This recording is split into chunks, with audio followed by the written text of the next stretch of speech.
status tersangka dan akhirnya ditahan. Benar kata abang kemarin ceritanya.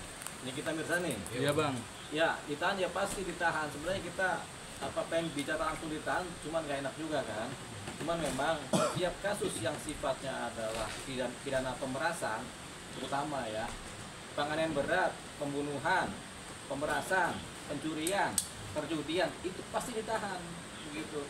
Nah, tapi kalau kasus masih pencemaran nama baik atau TPPU masih belum tentu ditahan. Tapi ketika ada kasus pasalnya adalah pemerasan dan memenuhi unsur sebagai tersangka, itu pasti ditahan.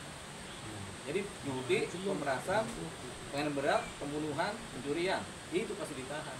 KUHP pada umumnya ya. Jadi itu dia. Jadi makanya cuma kita kan tidak mau mendahului kehendaknya atau niatan atau putusan dari Polda Metro kan, tapi memang hukumnya begitu.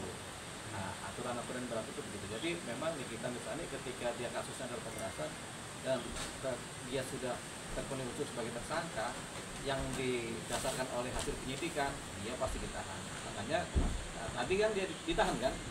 Nah, pasti ditahan. Jadi dia ditahan untuk 20 hari ke depan.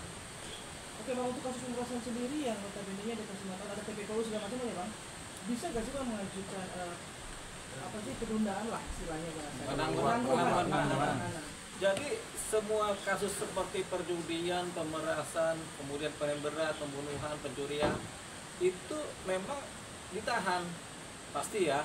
Tapi kemudian kalau mengajukan permohonan penangguhan penahanan bisa juga mengajukan permohonan penangguhan penahanan. Tapi kemungkinannya kecil untuk ditangguhkan. Mengingat kasus-kasus yang seperti ini tadi ya. Karena ini adalah konsensus yang sebenarnya berlaku di kalangan internal aparat penegak hukum. Jadi kalau ada orang judi pasti ditahan.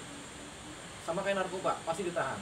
Nah, kalau kemudian kita mengajukan penangguhan penahanan, ya boleh-boleh saja pengacaranya atau keluarganya mengajukan permohonan penangguhan penahanan, tapi kemudian kemungkinan untuk dilepaskan atau ditangguhkan itu kecil sekali gitu. Benar-benar keadaan khusus yang kemudian polisi berani atau penyidik berani kemudian menangguhkan. Oke Bang, ini kan ada 4 orang ya bang ya yang dilaporkan. Iya. Yang tersangkanya juga. Iya. Ini yang berteriak, ini menjadi perantara. Iya. Tapi posisinya dua ini kan belum ada satu fakta. Dalam hukum, apakah perantara ini juga berperan bisa dikatakan sebagai ya udah dia paling juga bersama-sama berperan sana Yeah. juga.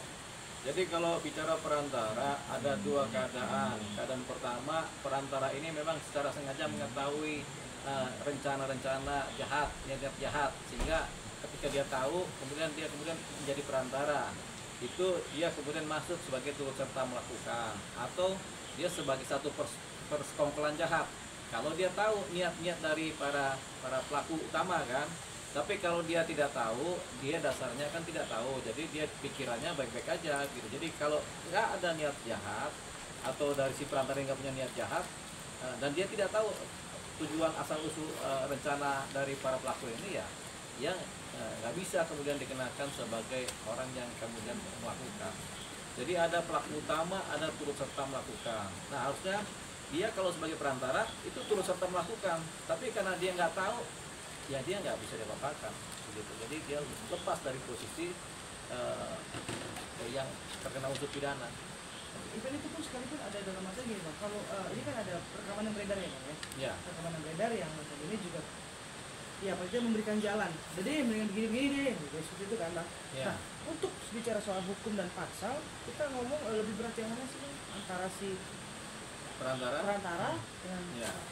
Jadi kalau perantara ini tahu niat jahatnya, dia memang tetap sebagai perantara. Tetap hukuman terberatnya itu adalah pelaku utama. Pelaku utama ini kemudian yang dipersangkakan sebagai pasal-pasal pokok begitu. Nah, kalau pelaku penyerta itu namanya turut serta. Biasanya ancaman hukumannya sepertiga dari pelaku utama. Atau dia kemudian dianggap sebagai turut serta melakukan pasal 55 KUHP. Oke, jadi turut serta melakukan ini kemudian ancamannya lebih ringan karena turut serta aja. Jadi bukan otak pelaku. Gitu. Dalam hukum pidana itu ada otak pelaku, ada pelaku, ada yang turut serta melakukan begitu. Otak pelaku kadang-kadang nggak melakukan tindak pidana, tapi dia menjadi sutradara kejahatan kan. tapi pelakunya adalah orang lapangan. Nah, ada yang turut serta, yang pihak yang berikutnya turut serta yang kemudian terbawa oleh keadaan. Tapi bukan berarti masuk dalam tipiring kan bang? Bukan. Kenapa? Bukan berarti masuk dalam tipiring kan gitu loh. Tipiring. Bukan berarti masuk dalam tipiring untuk Oh, yang begini, tindak pidana ringan itu namanya pelanggaran. Misalnya tipiring, kita melanggar lalu lintas, itu tipiring. Jadi dibedakan antara hukum pidana sebagai kejahatan dan hukum pidana sebagai pelanggaran. Hukum pidana sebagai kejahatan itu bukan tipiring. Kalau tipiring itu ya kayak kita di lampu merah kita terobos atau kita nggak bawa SIM, itu tipiring. Tapi kalau itu pelanggaran. Tapi kalau kejahatan, pencurian, pemerasan, pencemaran nama baik, pembunuhan, penganiayaan berat, perjudian, narkotika, itu pencabulan, itu adalah kejahatan. itu peraturan di bawah 5 tahun. Di tipiring itu kadang-kadang cuma 1 bulan kurungan. Untuk perantara sendiri apakah masih di bawah 5 tahun apa? Oh, tergantung ininya. Kalau dia perantaranya adalah perkaranya yang ancaman hukumannya 20 tahun, misalnya perantara pembunuhan. Nah, itu juga dia bisa kena 5 tahun, 8 tahun bisa. Tapi kalau dia perantaranya cuma penganiayaan ringan, dia kenanya mungkin cuma bulanan. Begitu. Kalau dia perantara pemerasan dan dia tahu ada niat jahat itu dan dia kemudian terjerat, dia sepertiga dari ancamannya. Kalau hukumannya ancaman hukumannya 9 tahun ya dia sepertiga lah. Gitu. Bang, ini kan anaknya NM berikan surat ke pihak kepolisian ya, Bang, untuk Ya. ibunya tidak ditahan gitu dengan Ya. alasan tulang punggung keluarga lah gitu. Ya. Ini dari pandangan hukumnya seperti apa, Bang? Apa bisa dibilang itu permohonan penangguhan penahanan juga atau seperti apa? Ya, ini permohonan penangguhan penahanan selalu diajukan oleh keluarga dari pelaku. Keluarga ini adalah keluarga inti, bisa ayah ibu, bisa anak, bisa suami, bisa istri. Jadi yang dewasa ya, anak yang dewasa. Jadi si keluarga ya inilah yang mereka yang melakukan permohonan penangguhan penahanan. Jadi bisa bapak ibunya, bisa anak, bisa istri atau bisa suami begitu. Jadi mereka mengajukan. Kalau nggak ada mereka bisa paman begitu atau tante. Nah, itulah yang disebut sebagai permohonan penangguhan dari keluarga. Tentunya setiap permohonan penangguhan dari keluarga selalu dibarengi dengan cerita yang sedih-sedih. Oh, ini suami saya ini tulang punggung keluarga, istri saya tulang punggung keluarga, atau saya anak, ini ibu saya mencari nafkah. Tentunya begitu dibarengi dengan cerita-cerita seperti itu. Itulah kemudian yang menjadi kemudian pertimbangan dari pihak penyidik kepolisian yang menahan, kemudian mencari timbangan untuk kemudian berupaya atau mengambil keputusan menangguhkan. Tapi persoalannya penangguhan penahanan ini untuk kasus-kasus pemerasan, pembunuhan, kemudian pencurian, kemudian perjudian, apalagi narkotika, itu jarang sekali ditangguhkan gitu, kecuali ada pembantaran karena sakit ya. Jadi kemungkinan besar itu nggak akan digubris oleh pihak penyidik karena memang pakemnya memang nggak akan ditangguhkan kalau kasus-kasus yang seperti saya sebut tadi. Bang, soal aset ini gimana Bang? Kan kasus pemerasan Bang, nantinya gimana Bang? Karena ada uang masuk, berapa yang masuk ke kita misalnya? 4 miliar. 4 miliar itu kan dipakai buat apa tuh? Buat beli aset kah? Buat nyewa aset kah? Buat beli mobil kah? Buat ini kah? Nah, kalau persoalan cuma pemerasan, untuk mengambil aset tersebut kita belum punya undang-undang perampasan aset begitu.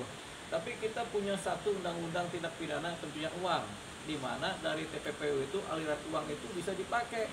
TPPU itu, pasal TPPU itu bisa dipakai untuk merampas uang atau aset yang kemudian sudah menjadi aset kan. Jadi kenapa makanya ada dicantumkan pasal TPPU, undang-undang